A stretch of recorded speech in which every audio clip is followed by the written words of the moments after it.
અયોધ્યામાં ભગવાન શ્રી રામની જન્મભૂમિ પર લાંબા સંઘર્ષ બાદ ભવ્ય મંદિર નિર્માણ થતા સમગ્ર વિશ્વમાં હર્ષ અને ઉલ્લાસ જોવા મળી રહ્યો છે।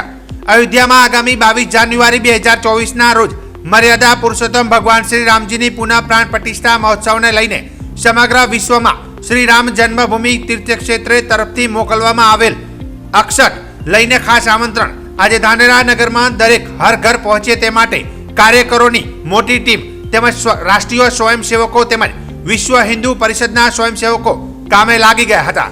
અયોધ્યાથી આવેલ ખાસ અક્ષત કળશ ભગવાન શ્રી રામનો ફોટો અને આમંત્રણ પત્રિકા દ્વારા દરેક ઘરોમાં વસતા રામ ભક્તોને ઐતિહાસિક ક્ષણના સાક્ષી બનવા આમંત્રણ પાઠવતા જોવા મળ્યા હતા અને લોકો કળશ અક્ષતની આરતી ઉતારી આમંત્રણને સ્વીકારતા પણ જોવા મળ્યા હતા અને આનંદ અને ખુશ જોવા મળ્યા હતા।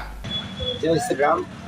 આજ રોજ ધાનેરા નગરે વિશ્વ હિન્દુ પરિષદ RSSના કાર્યકર્તાઓ સાથે મળી ઘર ઘર અક્ષત વિતરણનો કાર્યક્રમ ઘરે ઘરે જઈને આમંત્રણ આપવા ગયેલ તો લોકોની અંદર એટલો ઉત્સાહ કે ભાઈ અમારા ઘરે ભગવાન રામનું આમંત્રણ આવ્યું છે, તો આનંદ જોવા મળે છે। બહેનોમાં ભાઈઓમાં સ્વયંભૂ જ્યારે કાર્યકર્તા જય શ્રી રામ કરીને બહાર ઊભા રહે એટલે તરત જ ઘરના બધા બહાર દોડીને આવે કે ભાઈ શું થયું, આ તો રામ ભક્તો આવ્યા છે।